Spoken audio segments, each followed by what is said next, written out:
ready to make a movie. Here's a go, and we're done. Come along and join the party while we stare at the sun. Girl and a Gun live, coming to you from SMPTE 2013. I am Phil Moore, and I'm joined as usual by John Mazels. Hello, John. Phil. Hello, everybody. And this is the third in the series. Well, haven't we had an interesting time?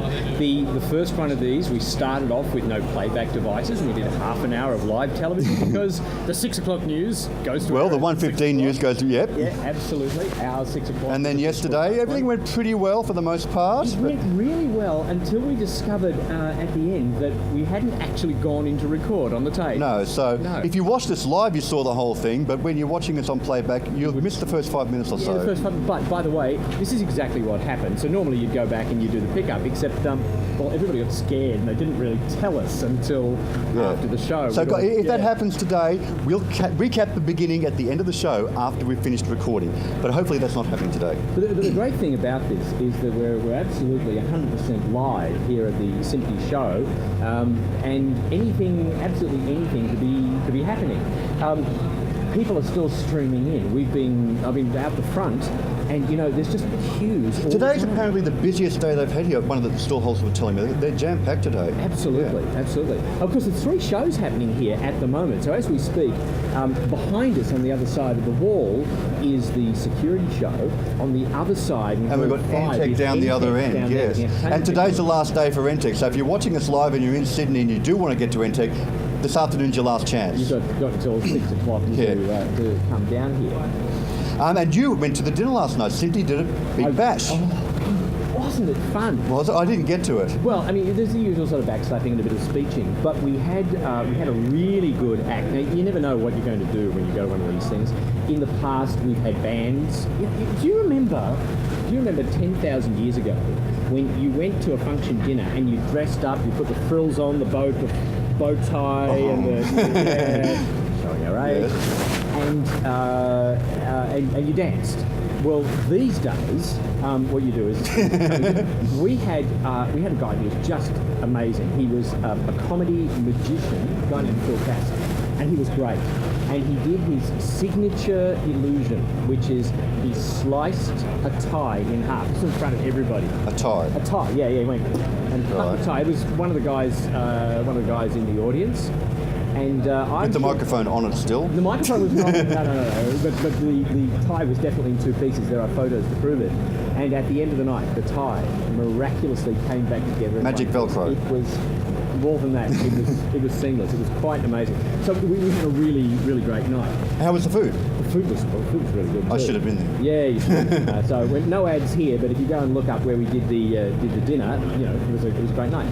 But meanwhile, back here at the show, we've been moving around, shooting stuff. I think, as a little bit before, we had about 45 packages. We've got lots of packages coming up, and they will all appear. They're all running on the stream if you keep watching. And they'll all be downloadable. And they'll be downloadable on demand through A Girl and a Gun, and they'll be on our YouTube channel. So we'll get all that stuff out to you eventually. Yes. So there you go. Well, that's what we've been doing here. And one of our partners is Charles Sturt University.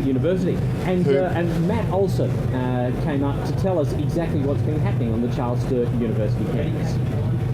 Over the last few conferences, Charles Sturt University has been involved on a number of projects, and this year we've really ramped up our involvement by combining with JMC Academy and the Randwick TAFE. So multiple students are now working together in teams to generate content across the entire conference floor.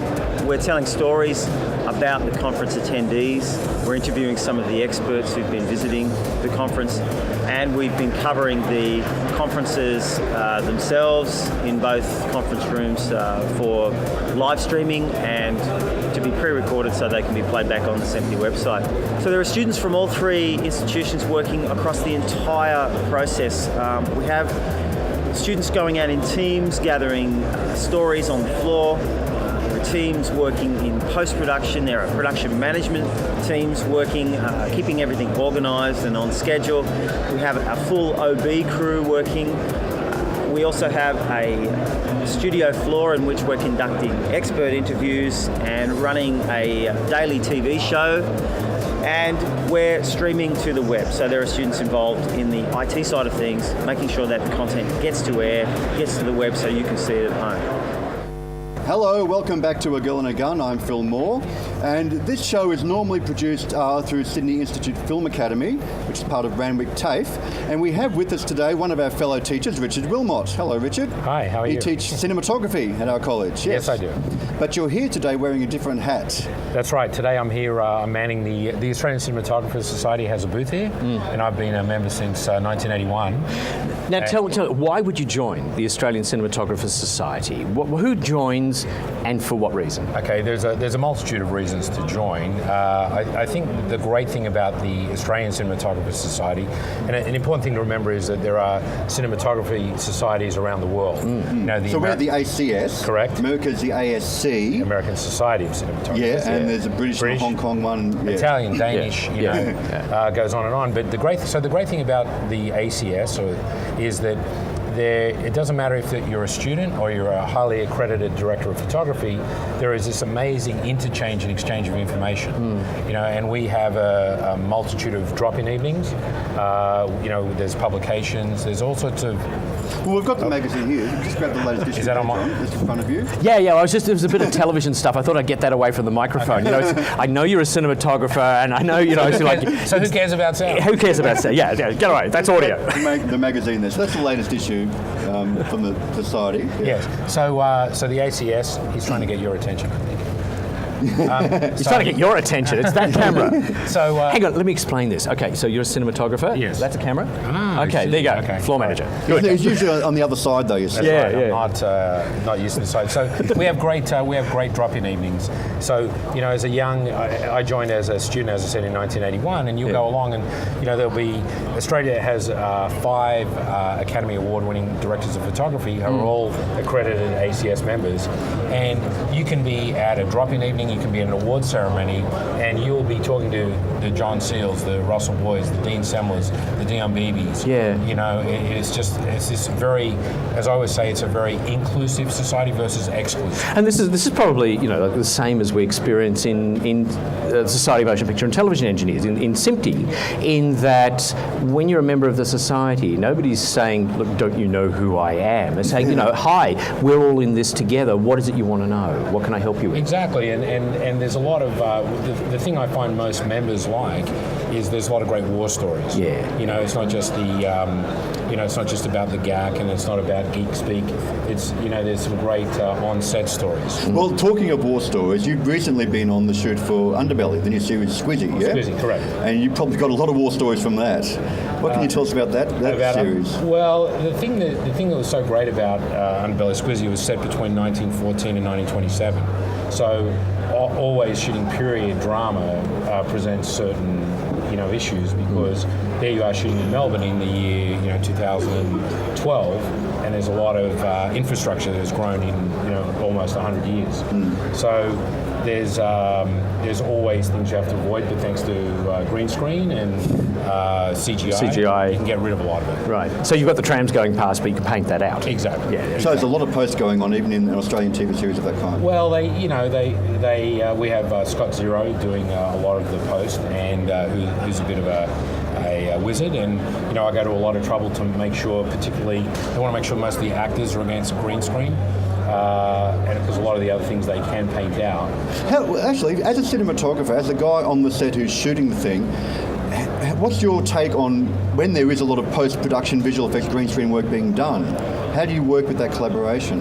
Well, it's really great, because what is great is that Scott Zero is quite often on set, the visual effects guys are on set, and you'll talk to them, you'll say, well, okay, here is my situation where, we've got, the main actor, Jared DeParis, who's plays Squizzy Taylor, he's got his guns out and he's coming down the road blazing away, but, oh, wow, look in the background, we have a modern building. So, what is the best way to do that? Or if you're worried about seeing a piece of your own equipment, be it, lighting or even boom mics, a lot of times now they don't care because they can just CGI them, boom in shot, who cares? Which goes against your intuition. Yeah. Because, by nature, we're not meant to see a boom and But shine. presumably you're trying to, when you go and do the production design, you're trying to set up the exteriors so that you minimise the amount of CG that you have to do. Yes. But do you have these discussions where what's best done in post-CG, what's best done in camera with practical effects? I think producers love it all to be done in camera. Obviously, the more that's safe, so to speak, the less post you have to do. Obviously, is cheaper, which is much more preferential for producers. What's your preference? I like doing it in camera. I think that's the art of. That's the obvious question, but the obvious answer for a cinematographer. Yeah, it's what we do. So it's much more exciting to, if you're shooting against a building, and you know that you can't, be off too far to the right, you're better off bringing your camera around a little bit, just not to shoot off. So how, from your experience doing other series, etc., how was this series, or was anything particular about this that was different, apart from being period, of course? Anything you can actually talk about? Well, the show does go to air this Sunday night, 8:30 on Channel 9. I'm not doing a commercial, but I don't want to. The thing that was interesting is to do with the actual character. There's a lot of information that's unclear about Squizzy Taylor, about his life. Historically? Yeah, historically, and sort of how he lived his life and how he sort of his history, essentially. I can't say too much. Yeah. So there are many different. That gives you room for dramatic expression because nobody actually knows, so you can sort of invent a plausible outcome. Yeah, I guess so. But it was quite interesting because you get as a cinematographer, you get very involved. Yeah. In the actual his story and what he was about. And there was one gentleman. A few people came up to set every now and again, elderly people, and said, "Oh, we knew Squizzy," and it's like, "Oh, Wow, okay, really? Maybe I don't want to know you." Let me Protect your just finish kneecaps. up. If I could ask you just a couple of techie questions. What cameras were used and some of the gear that you used to shoot this with? So on Underbelly Squizzy, I was the A-camera Steadicam operator. Yeah. And I also did some second unit cinematography. And also did shoot main unit as a DOP. Now John Broy is the regular DOP, and he went off to do some.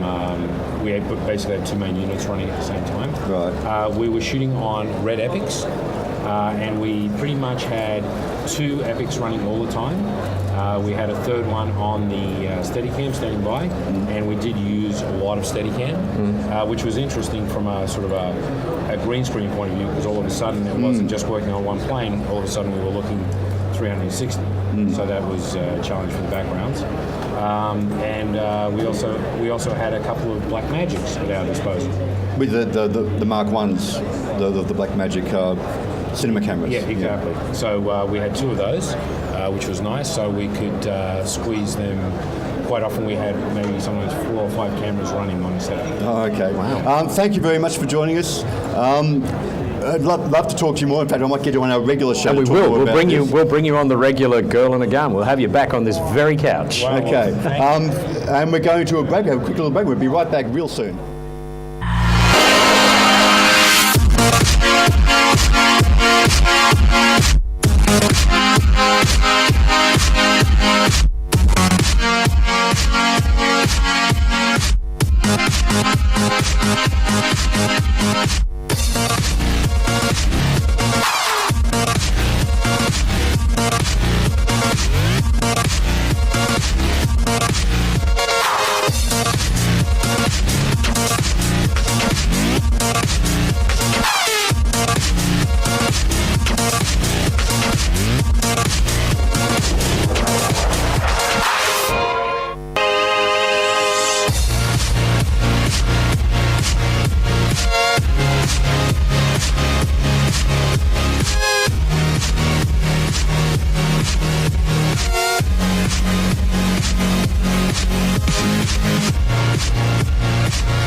Welcome back.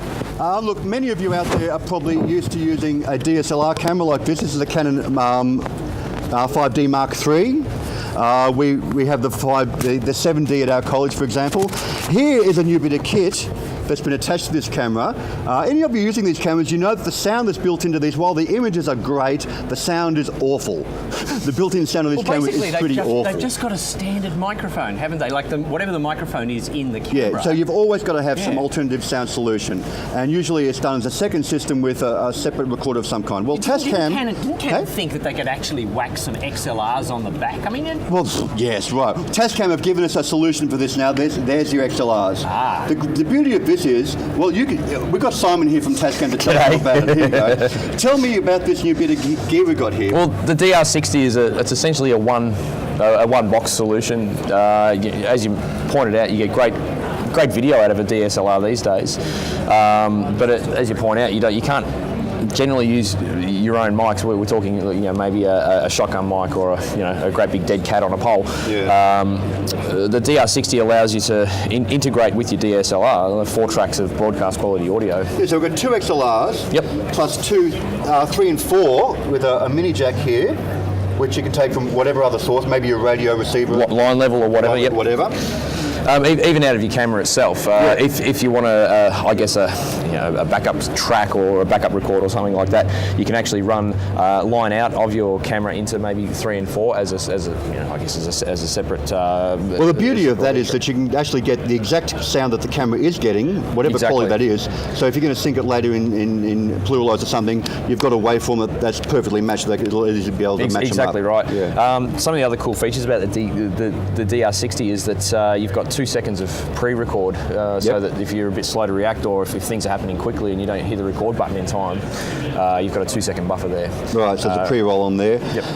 Phantom power, I presume? Phantom power, all yes, of course, on both XLR outputs. 96K 24 bits? Indeed, yep, which is as much as you're ever going to need for broadcast, perhaps more than you need, but all recording onto your SD card here. You've got, you can power it via USB if you like, but obviously the USB is there for interfacing for dumping files off later on. I mean, the basic mechanics of what's in this recorder is nothing new. What I love about it is the form factor that for one-man band, stick this on the bottom of the camera and you can just go and you've got it there. You don't have to, it's all in the one hand. Yeah, exactly. How much does this weigh? Let's have a feel for it. So if you're carrying the camera around, you're sort of used to the light body. I mean, that adds a bit. There's not much else to it. I mean, I'm feeling the 5D there, and it's still sort of feels like a 5D, honestly. Well, it does, yeah. But of course, then you might also be putting a recorder on top. So if you're doing something like putting one of the little samurais on the top, you get something. It actually, it's got a little bit of heft. Oh, most definitely, yeah. But not sort of grossly unbalanced. No, I mean it's not the kind of thing that it doesn't. It's not so light that it feels cheap, but it's it's going to keep the thing portable, which is really what DSLRs are about. Ask you, like we all know that this is a piece of precision equipment, but we all know that in the field. I know where this is going. What happens when you drop one of these down a flight of stairs? I'm sure you've tried. Well, to be honest, mate, no, I haven't. But I don't think I'm allowed to. But it looks pretty solid, actually. Oh, most definitely. And look, the thing's light enough that it's not going to have all this inertia and momentum that's going to crack to pieces. I mean, that's well built. Probably make it's very well built. Camera first. You've got the little. The little bars here to stop your knobs from, you can, if it lands on that surface, it's looks not like going to smash up a your knobs. It's very important to protect your knobs. I would agree, sir.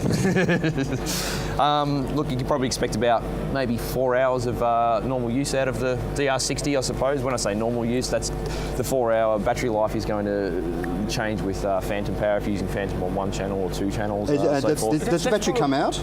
Sorry? Does the battery? How does it recharge the battery? Is it there's a separate battery pack if you want extra battery life, so you can't get extra but it'll power from 4 AA's. Yeah, but Phil, I mean, if you're going to be honest, if you're going to do that, it means the batteries in the recorder are probably going to outlast the batteries in the camera. If you're shooting continuously. Yes, exactly. Exactly. And look, as far as field work goes, like you pointed out, the microphone preamps inside a DSLR are generally awful. They're awful. They're crap. Thanks, guys. You do not use built-in sound on cameras. No, the cameras aren't designed for that. Thanks for being so diplomatic. Well, I think what we need to do is call a spade a spade. There's no point in us glossing over the fact that you're not going to get cinema quality audio out of the built-in microphone. Why do you see field recordists out there with the cameraman? I mean, they have a separate recording rig for that very reason. We're in television. We have problems with sound here. Hello, testing, 1, 2. I'm an audio guy. I have sound Yeah. with vision guys, mate. Well, the beauty of this thing, and in fact, we're going to get our next guest to jump in now, right? Because apart from the recorder, you've got to have a good microphone. Most definitely. Most Okay. definitely. So, Simon, thank you very much for that. You're very welcome. This is a really great solution for journalists, I think, on the road, guerrilla filmmakers, one-man bands who are using a DSLR camera, this kind of thing. The fact that it just attaches to the shoot, great idea. Absolutely. In fact, I think. And of course, yeah, the whole thing can sit up on the tripod as well. Yeah, so thank you very much. We're going to take your microphone off now and hand it over to someone else while I vamp for it a little bit. Superb. We're going to do that live. We're going to do it live. Okay. We're going to do this right now. So we've actually shot stuff on these 5D, 7Ds, and we've used, I won't mention the manufacturer, but we've used a different manufacturer for separate sound, two sets of sound. And as we said, the sound from any of these kinds of recorders, you would put together with something like Pluralize, the software, which jump up and we'll get our next guest to jump in there. Okay, He's going to jump I'm up now vamping. while we're We're doing it Oh, now. right, good. We can do it right now. Why don't you get up and walk this way? Okay, thanks very much, mate. Okay, thank you very much. Because we actually, just cross straight through. Yeah, just Crossing, there we go. Okay. Because as I say, this is a great recorder. Jump in there, Matt.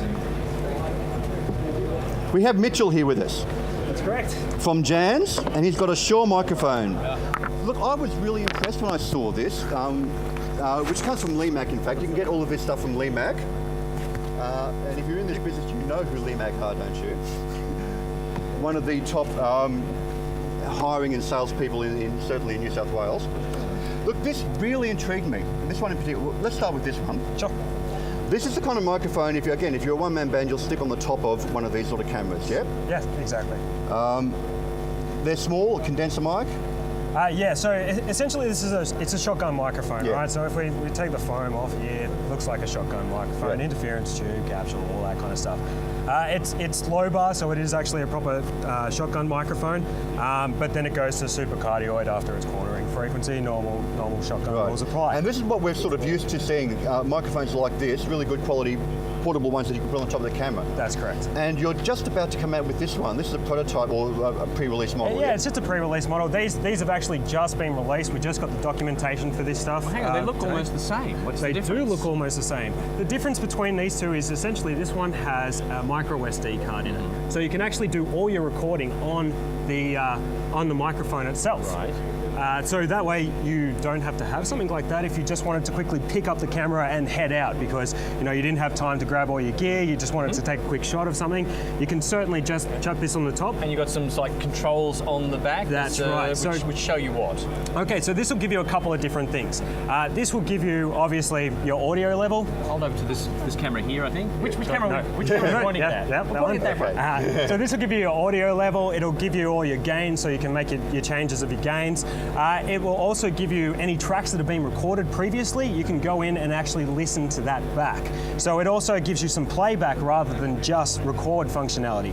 You have on the side here a monitoring jack, so you can just bring your own headphones, plug it in, listen to it.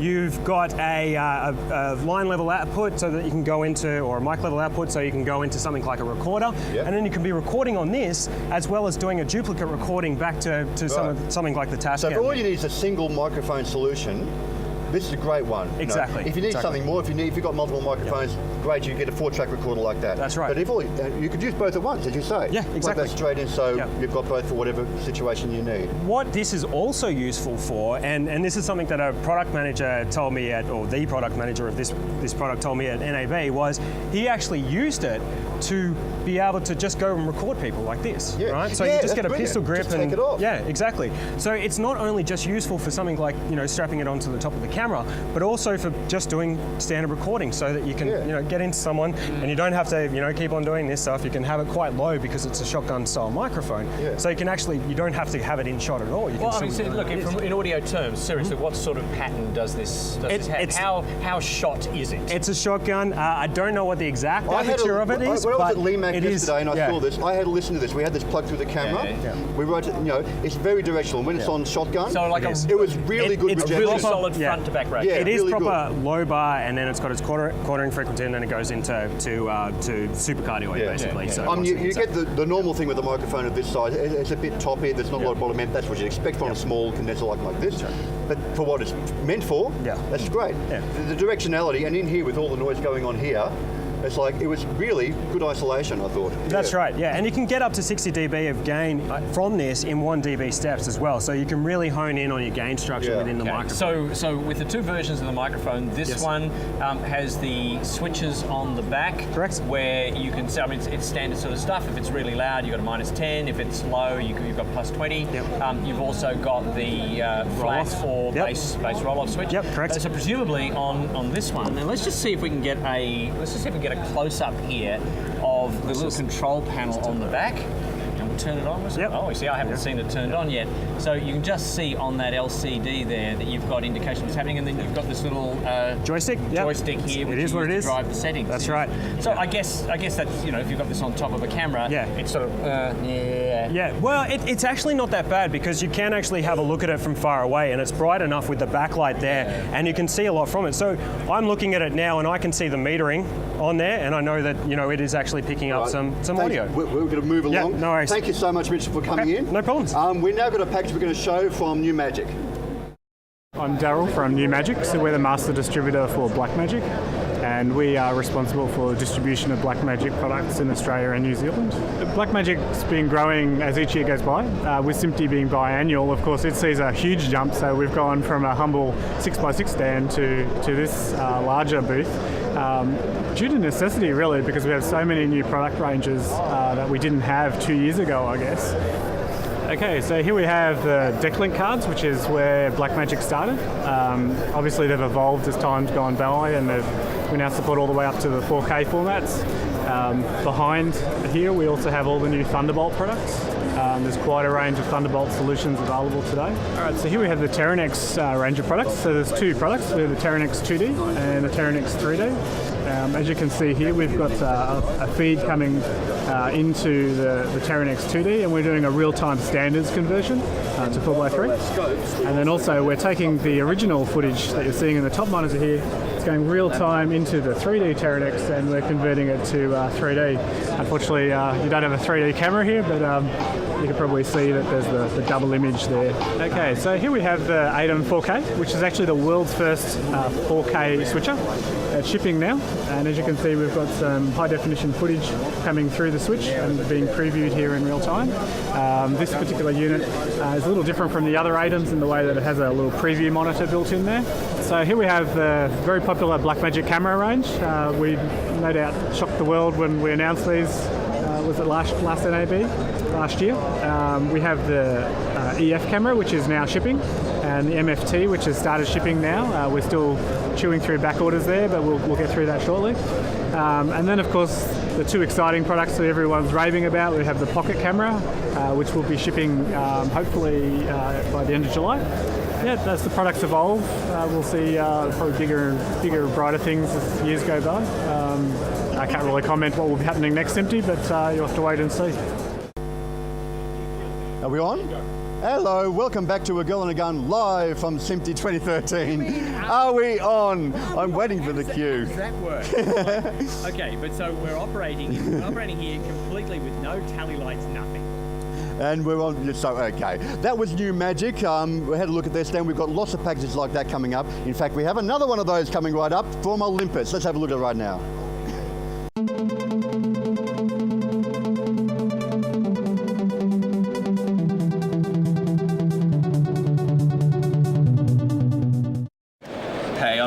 I'm the National Product Trainer for Olympus Imaging Australia. We're really excited to be here at SMPTE this time around because we've got a whole heap of new products that we're showcasing for the very first time. One of them is the new EP5 soon to be released, and the great thing about this is that it's just something that's just so much smaller than your average video camera as such, but it has one of the most advanced stabilization systems in the world.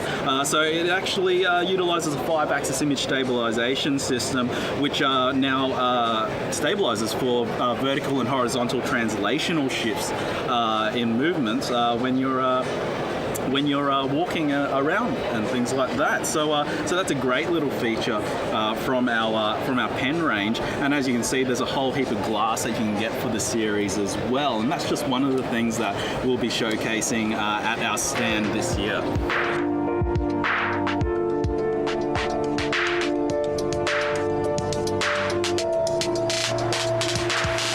Hi, I'm Brendan from Olympus, and we are also here today to demonstrate our high-speed video cameras, or sometimes commonly known as super slow motion cameras. And what these cameras enable us to do is take up to 2,000, or even more in some cases, images of an event so that you can see it in very fine detail. Hitting the record button, which arms the camera to collect a certain number of images. Now with the camera here, we're pouring the liquid into there, we're hitting stop, and then we're playing back the image within seconds so that we can see what the water looks like slowed down from 2,000 frames per second down to a playback speed of 30 frames per second. Hopefully that gives you a good idea of how easy the cameras are to record high-speed video without the need of complicated software or needing to have to rely on expensive equipment. Welcome back to A Girl and a Gun live from the SMPTE show. We've pretty much jam-packed this show and we've run out of time, haven't we? It's one of these great things. So we do this exercise as part of the training. Everything's been put together here by students from Sydney Institute Film Academy, from Jands Academy and Charles Sturt University. It's all happened very much live, and you know what you see is So thank you to our guest Richard Wilmot. We'll be back tomorrow. And thank you to all our guests. We'll be back tomorrow for a big episode of A Girl and a Gun Live. Bye.